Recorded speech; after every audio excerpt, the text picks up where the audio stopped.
بسم اللہ الرحمن الرحیم۔ السلام علیکم ناظرین، کیسے ہو آپ؟ ناظرین، ایک پڑھا لکھا انسان جس کی عمر 70 سال سے تجاوز کر چکی ہے اور وہ ایک بیماری کی وجہ سے چلنے پھرنے کے قابل نہیں، وہ اپنے داستان کا آغاز ان الفاظ سے کرتا ہے کہ میں بہت زیادہ غنی اور مالدار تھا، بہت سی زمین، دکانات اور مکانات کا مالک تھا، اور وہ بھی سعودی عرب کے دارالخلافہ ریاض میں۔ میری ماہانہ آمدنی تقریباً 1.5 لاکھ ریال بنتی تھی۔ میرے 4 بیٹے اور 8 بیٹیاں تھیں۔ بیٹے اور بیٹیاں سب شادی شدہ تھی۔ ایک دن چاروں بیٹے جمع ہو کر میرے پاس آئے اور کہنے لگے ہماری بہنیں اپنا اپنا حصہ لے جائیں گی تو ہمیں صرف آدھی جائیداد ملے گی، جبکہ آدھی وہ لے جائیں گی دولت فقراء کے پاس چلے جائے گی۔ شیطان نے اپنا کام دکھایا۔ بیٹوں نے اس رائے کو میرے سامنے بڑی خوبصورت انداز میں پیش کیا۔ انہوں نے یہ بات میرے ذہن میں ڈال دی کہ بڑھاپے میں ہم ہی تو آپ کا سہارا بنیں گے، جبکہ بیٹیاں تو اپنے گھروں میں خاوند اور اولاد کی خدمت میں مصروف عمل ہوگی۔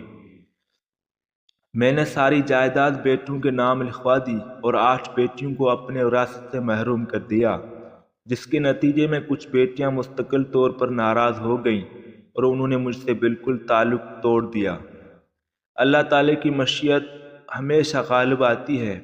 اس سال میرا ایکسیڈنٹ ہوا جس میں ایسا زخم ہوا کہ چلنے پھرنے سے عاجز ہوں اور دوسروں پر بوجھ بن گیا۔ یہ منظر دیکھ کر میرے چاروں بیٹے مجھے چھوڑ گئے۔ کوئی بھی اس بوجھ کو اپنے گھر رکھنے کے لیے تیار نہیں تھا۔ 3 بیٹیاں ملنے کے لیے آتی، جبکہ 5 تو پہلے ہی چھوڑ چکی تھی۔ میں نے بڑی بیٹی سے کہا مجھے اپنے گھر لے چلو۔ اس پر وہ کہنے لگی کہ میں اسکول پڑھاتی ہوں، آدھا دن اسکول میں گزارتی ہوں اور باقی آدھا اولاد اور خاوند کی خدمت میں، آپ کے لیے میرے پاس ٹائم نہیں ہے۔ دوسری بیٹی کہنے لگی چند ماہ قبل میرے ہاں جڑواں بیٹے ہوئے ہیں جن کی دیکھ بھال میں مصروفیت کی وجہ سے آپ کا بوجھ برداشت نہیں کیا جا سکتا۔ تیسری جو سب سے چھوٹی تھی بڑی خوش دلی سے مجھے اپنے ساتھ لے گئی، حالانکہ مجھے ایسے توقع نہیں تھی۔ وہ لوگ میرے ہر ضرورت پوری کرتے اور ہر ممکن میری خدمت بجا لاتے تھے، مگر بیٹی کے گھر رہنا مجھے باعث آر محسوس ہوتا تھا۔ میری پریشانی اور تکلیف میں اور اضافہ ہو جاتا جب مجھے یہ بات یاد آتی کہ میں نے اپنے بیٹیوں پر ظلم کیا اور شریعت کے مخالفت کی ہے۔ اس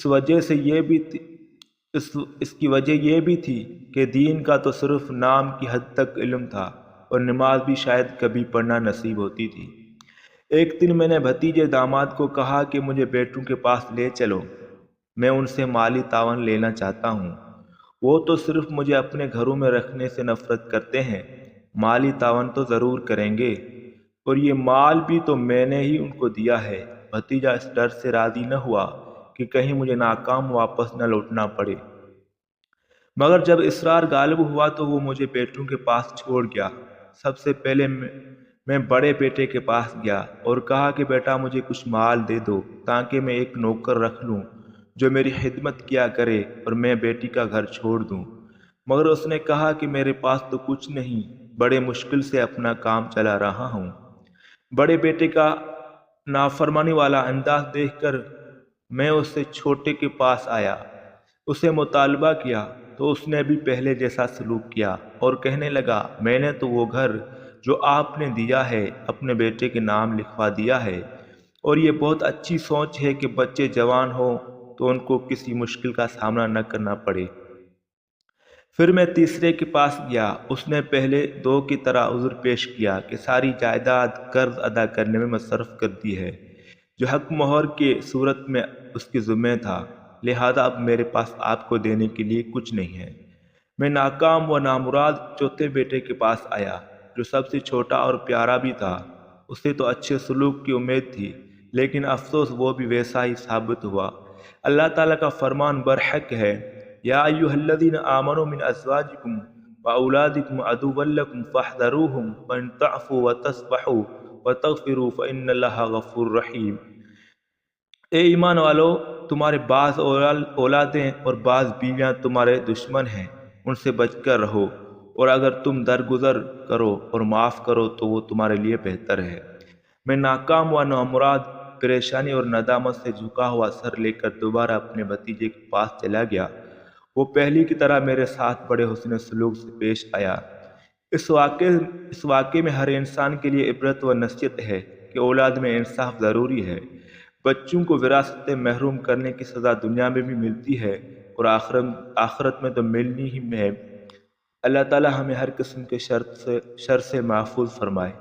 تو ویڈیو پسند ہے، ویڈیو کو لائک کرو، شیئر کرو، چینل کو سبسکرائب کرو۔ اللہ